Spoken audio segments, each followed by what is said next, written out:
In the heart of the city, nestled between gleaming skyscrapers, stood an abandoned apartment complex. Its windows were shattered, doors creaked on rusty hinges, and the air was thick with the scent of decay. Rumor had it that anyone who entered never came out the same. One evening, a group of college students, fueled by alcohol and bravado, decided to explore the building. Among them were Sarah, an adventurous history major; Mike, a skeptic studying engineering; Lily, an art student with a penchant for the macabre; and Tom, a pre-med student intrigued by the scientific possibilities of paranormal phenomena. Armed with flashlights and smartphones, they laughed off the warnings of the locals. As they ventured deeper into the building, the temperature dropped noticeably, and their breath began to mist in front of them. The peeling wallpaper and cracked tiles added to the eerie atmosphere. The group stumbled upon a series of abandoned apartments, each telling a story of a life abruptly interrupted. Toys lay scattered in one, a dining table was set for dinner in another, and a third apartment was filled with paintings depicting nightmarish scenes. In one of the apartments, they found a tattered diary. It belonged to a young girl named Emily, who had lived there decades ago. Her entries grew increasingly frantic, detailing how she was being watched, haunted by unseen eyes. The final entry was a scribbled, almost illegible note: "They're coming for me. I'm not alone." Suddenly, the door slammed shut behind them. The group tried to leave, but the layout seemed to change, hallways stretching endlessly and rooms shifting as if the building were alive. Panic set in as they realized they were trapped. The once familiar corridors now seemed foreign and menacing. As they moved through the building, they began to see figures out of the corners of their eyes. Shadows that seemed to reach out to them, whispers that echoed through the halls. They heard the faint sound of a piano playing a haunting melody, though no one was there. Their flashlights flickered and died, plunging them into darkness. Mike, the skeptic, was the first to vanish. One moment he was with them, the next he was gone, his flashlight lying on the floor, its beam illuminating nothing but empty space. The remaining three called out for him, their voices growing hoarse with fear and desperation. Lily was next. She had wandered into a room filled with mirrors, each reflecting a different, distorted version of herself. She screamed as the reflections reached out and pulled her into the glass, her voice cutting off abruptly. Tom and Sarah clung to each other, their terror palpable. They found themselves in the basement, where the walls were lined with cryptic symbols and strange artifacts. In the center of the room was an old, dusty piano, the source of the music they had heard.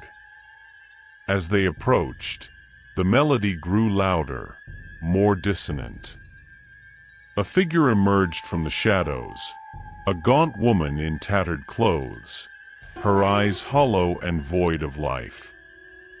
It was Emily. Her ghostly form moved towards them, her mouth opening in a silent scream. The room grew colder, and the symbols on the walls began to glow. Tom, driven by a mix of fear and scientific curiosity, tried to communicate with her. He asked her what she wanted, how they could help. Emily's ghost pointed to a dark corner of the room, where they found an old, locked trunk. Inside were the remains of a young girl, her skeleton clutching a locket. Realizing that Emily had been trying to reveal the location of her body, Sarah and Tom carefully collected her remains.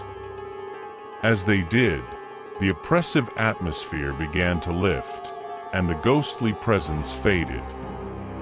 They took Emily's remains to the authorities, who gave her a proper burial. The building was eventually demolished, but the memory of that night lingered. Sarah and Tom never spoke of it again, but they were haunted by the knowledge that there are places where the past refuses to rest, and where the dead are never truly gone.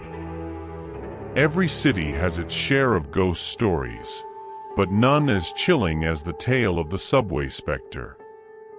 Late at night, when the trains are nearly empty, commuters have reported seeing a woman in a tattered white dress, her face obscured by long, dark hair.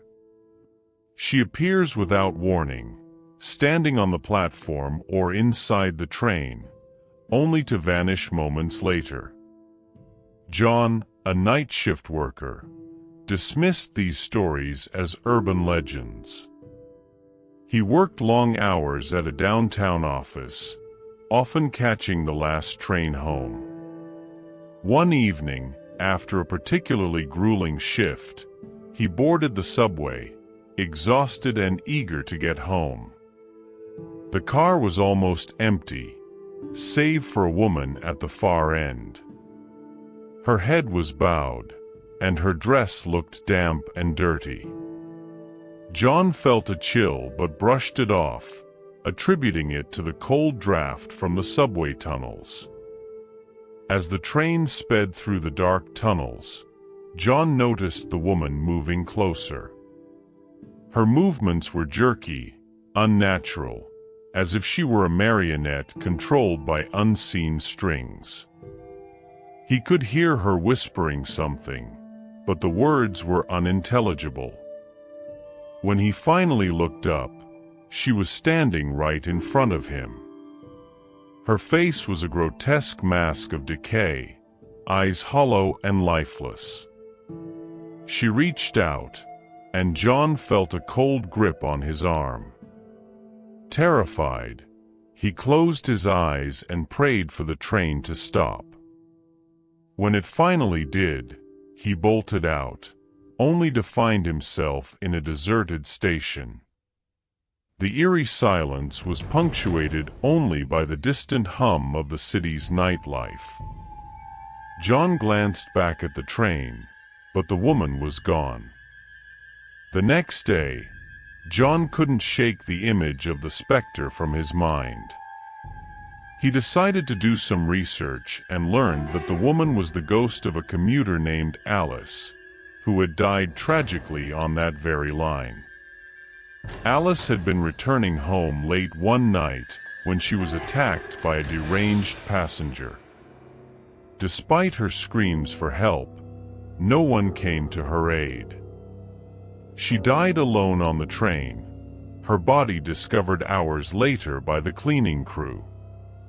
John, driven by a mix of fear and curiosity, began to dig deeper into Alice's story.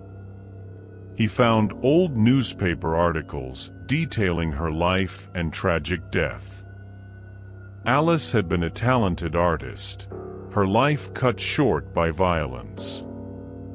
Her family had moved away, unable to cope with the loss, and her memory faded into urban legend. Determined to put her spirit to rest, John contacted a local paranormal investigator. Together, they boarded the last train one night, hoping to communicate with Alice's ghost. They set up cameras and recording equipment, the atmosphere thick with tension. As the train sped through the tunnels, the temperature dropped, and the lights flickered. The investigator began to speak, calling out to Alice, asking her to show herself. For a moment, nothing happened, and then there she was. The woman in the tattered white dress appeared, her face a mask of sorrow. John spoke to her, telling her story, acknowledging her pain. He promised that her memory would not be forgotten, that her story would be told.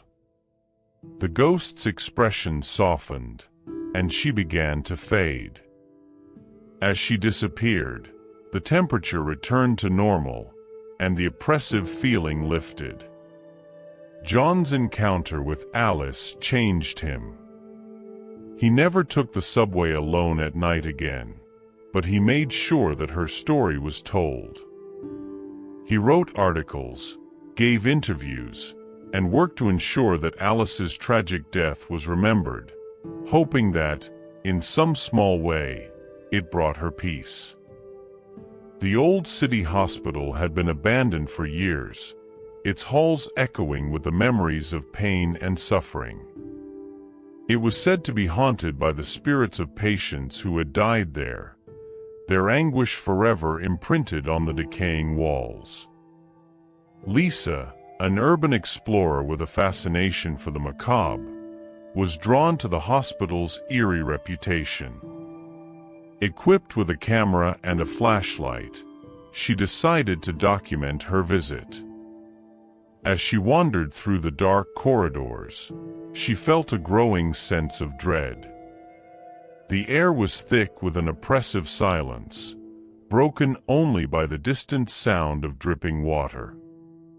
The hospital was a labyrinth of forgotten rooms and rusting medical equipment. Lisa passed by operating theaters, where rusty surgical tools lay abandoned on cracked tables, and wards filled with empty beds, their sheets stained and tattered. The farther she went, the stronger the feeling of being watched. In the surgical ward, she found rusted equipment and blood-stained walls. Her camera picked up strange anomalies, orbs of light that seemed to dance around her. Then she heard it, a faint, pitiful moan coming from the morgue. Despite her fear, Lisa's curiosity drove her forward. The morgue was a cold, sterile room filled with steel drawers.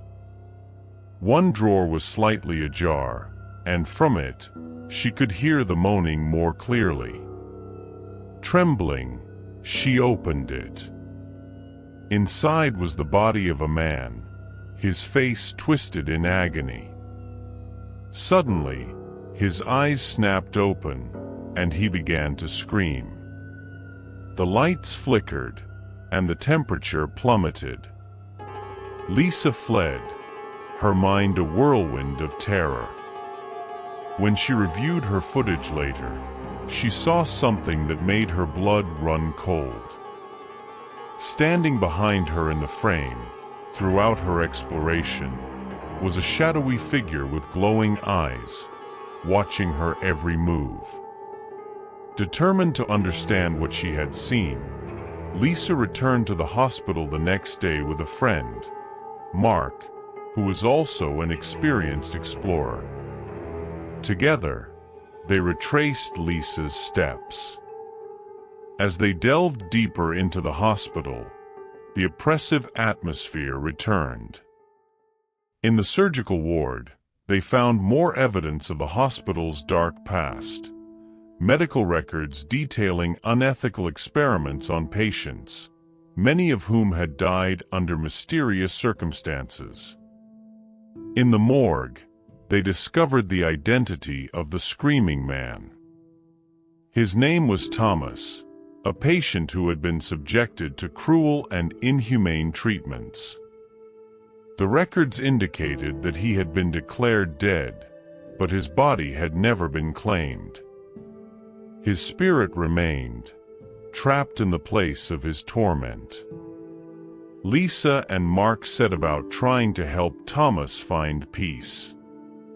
They researched his life, contacted his remaining family members, and arranged for his remains to be properly buried. On the day of his burial, they returned to the hospital one last time. As they stood in the morgue, they felt a cold breeze and saw Thomas's spirit appear before them. His face, once twisted in agony, now looked peaceful. He nodded to them in thanks before slowly fading away. The oppressive feeling lifted, and the hospital seemed a little less menacing. Lisa and Mark left, knowing they had helped a tormented soul find peace. The hospital was eventually demolished, but the story of its haunted halls and the spirit they had freed remained a chilling reminder of the horrors that had once taken place there. Every year, the traveling carnival set up in the abandoned lot on the outskirts of the city. It was a garish spectacle of bright lights and loud music, but there was something off about it. People who visited spoke of feeling watched, and some claimed to hear disembodied laughter echoing in the funhouse. One night, Emily and her friends decided to visit the carnival. Emily was an adventurous young woman with a taste for the strange and unusual. Her friends, David, Lisa, and Mark, were less enthusiastic but went along for the ride. As they wandered through the attractions, they felt a growing unease.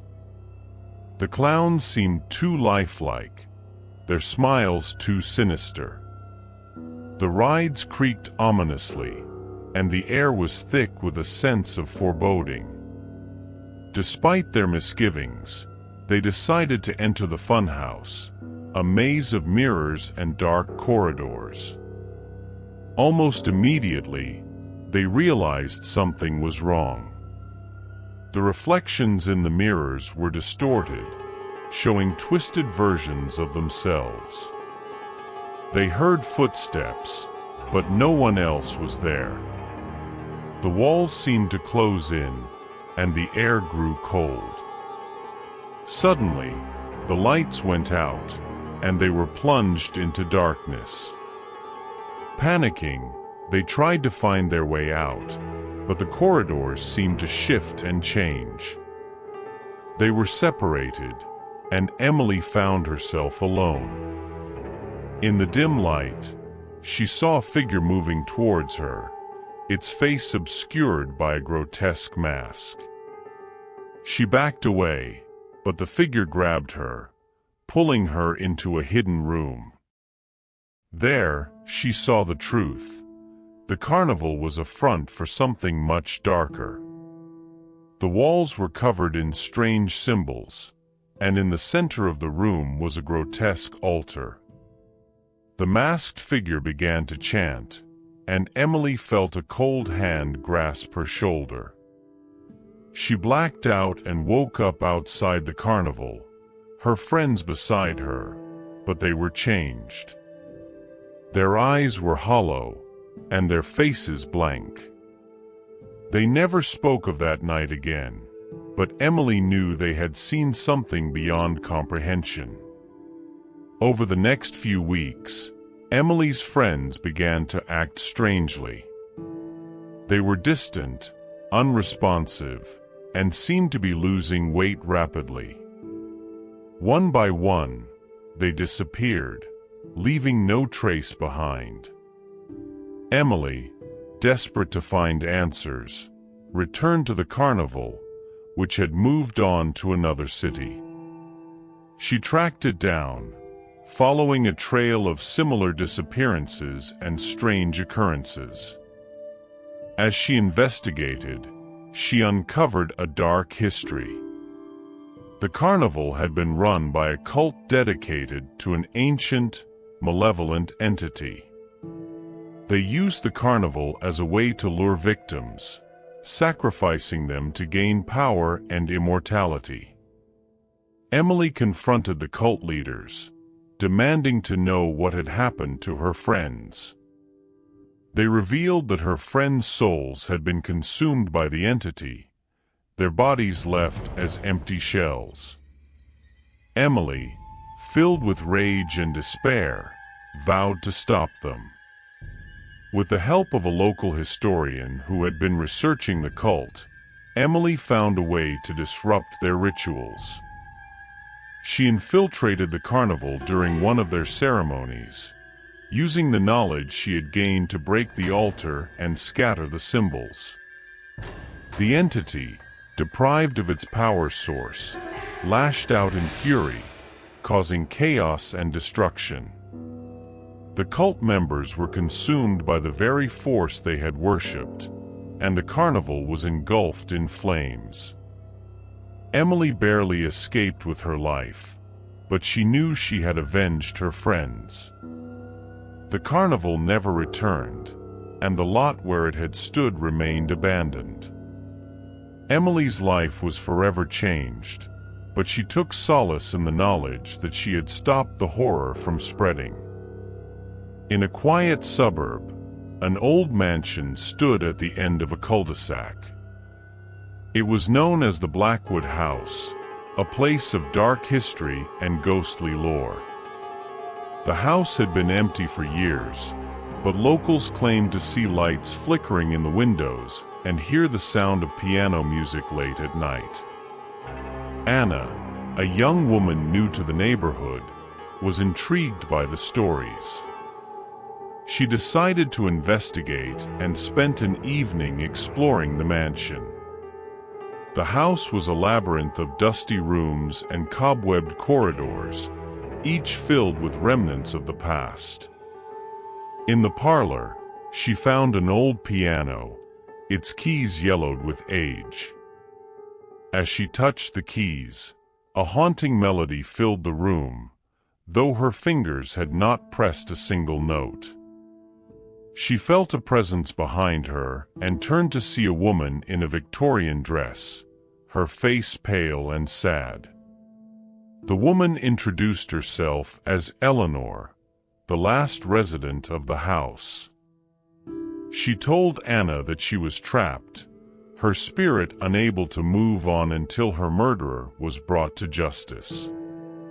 Eleanor had been poisoned by her jealous husband, who had hidden her body in the cellar. Anna, feeling a mix of fear and sympathy, promised to help. She contacted the authorities, and after some investigation, the body was indeed found, confirming Eleanor's story. As the police took the remains away, Anna saw Eleanor one last time. The ghostly figure smiled, mouthing a thank you before fading into the ether.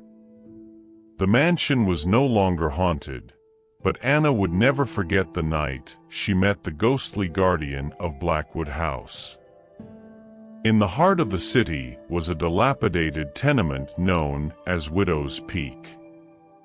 It was a place where the poorest of the poor lived, and it had a dark reputation. Years ago, a woman named Mrs. Thompson had lived there with her son. After a tragic accident that claimed his life, she was driven to despair and eventually took her own life.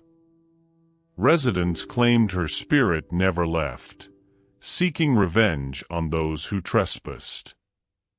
Strange accidents and deaths were often attributed to her ghost, and many refused to speak of her out of fear. Jake, a journalist hungry for a story, decided to investigate the legend of Widow's Peak. He moved into one of the vacant apartments, hoping to document any supernatural occurrences. At first, nothing happened, but soon, he began to hear whispers and feel cold drafts in his room. One night, he woke to find Mrs. Thompson standing at the foot of his bed, her eyes filled with sorrow and rage. She spoke of her pain and demanded justice for her son's death, which she blamed on the negligence of the building's owner. Jake delved into old records and discovered a history of corruption and neglect. The owner had cut corners on safety, leading to the accident that killed Mrs. Thompson's son. Armed with this information, Jake published a damning article that led to a public outcry and legal action against the owner. With justice served, Mrs. Thompson's spirit appeared one last time, her face serene. She thanked Jake and vanished, leaving behind an air of peace that had been absent from Widow's Peak for years.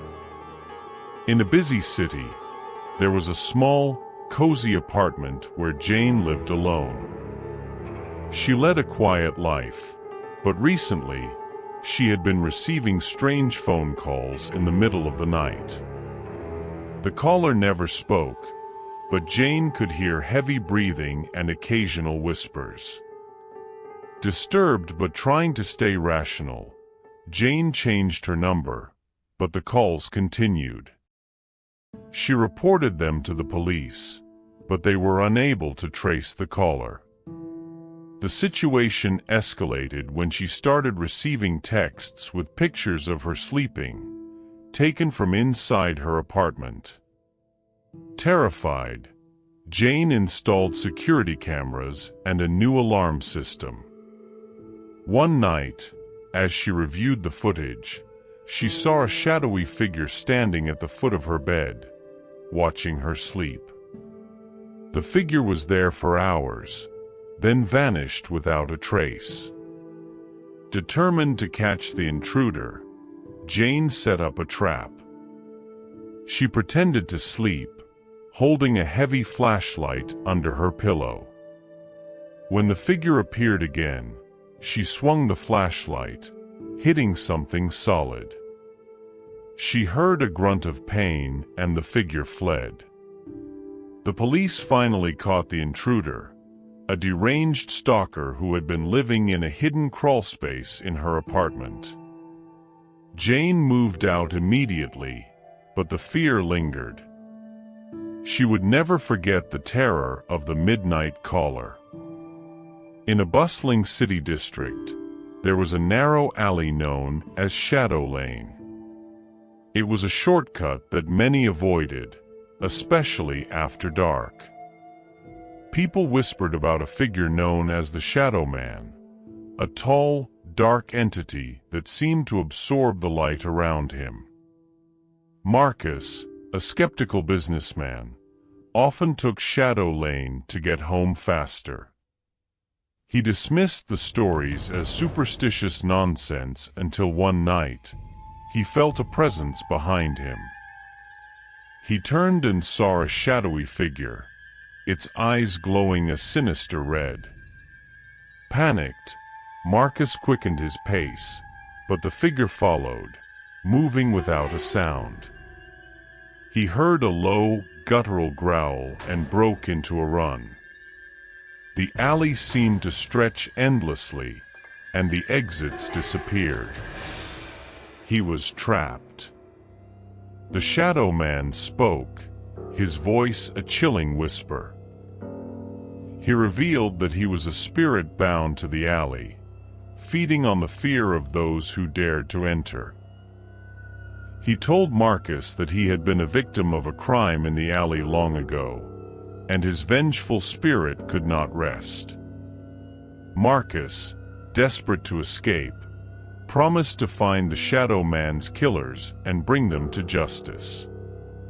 The spirit allowed him to leave, but only after Marcus swore an oath. Through old records and investigative work, Marcus uncovered the truth and exposed the criminals, who were now elderly but still alive. Once justice was served, the Shadow Man appeared one last time, his form dissolving into the night. Shadow Lane was no longer haunted, but Marcus never took that shortcut again. In a quiet neighborhood, there was an old playground that children rarely visited. It was said to be haunted by the ghost of a little boy who had disappeared decades ago. The story was that he had been kidnapped while playing and was never seen again. Mia, a new mother, moved into the neighborhood with her young son, Timmy. She was unaware of the playground's dark history. One sunny afternoon, she took Timmy to play there. He ran ahead, laughing, but as Mia looked away for just a moment, he was gone. Panicking, Mia searched the playground, calling Timmy's name. She heard his laughter, distant and echoing, but couldn't find him. A chill ran down her spine as she realized the playground was empty except for her. She saw a boy in the distance, standing by the swings, but it wasn't Timmy. It was a pale, ethereal figure, his eyes sad and hollow. He pointed to the woods nearby.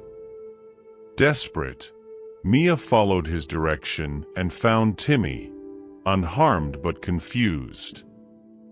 Grateful but shaken, Mia looked back to thank the ghostly boy, but he was gone.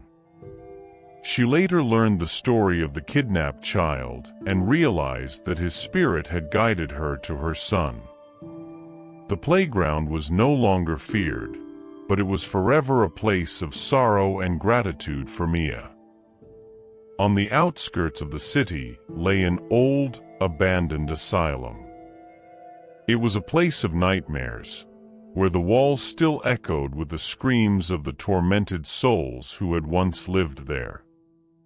The building had been left to decay, a grim monument to a dark past. Jack, a paranormal investigator, decided to spend a night in the asylum to document its hauntings. Armed with cameras and recording equipment, he set up camp in the main hall. As night fell, the temperature dropped, and strange noises filled the air. He heard whispers, footsteps, and the occasional scream. Shadows flitted across the walls, and doors slammed shut on their own. His equipment picked up strange readings, and he felt an overwhelming sense of dread. In one of the rooms, he found an old patient file detailing the treatment of a young woman named Emily, who had been committed for hearing voices. The file ended abruptly, with no record of her discharge or death. Jack felt a cold hand on his shoulder and turned to see Emily's ghost, her eyes pleading for help. She led him to a hidden room where her remains were buried, forgotten and unmarked. She had been left to die in isolation, her cries for help ignored. Jack documented everything and called the authorities. With Emily's remains given a proper burial, the asylum's haunting lessened, but it remained a place of fear. Jack's footage became famous, but he was forever haunted by the memories of that night in the forgotten asylum. These stories are meant to be unsettling and immerse you in the eerie urban settings. Each tale captures a different aspect of urban horror, blending supernatural elements with the realistic dread of city life.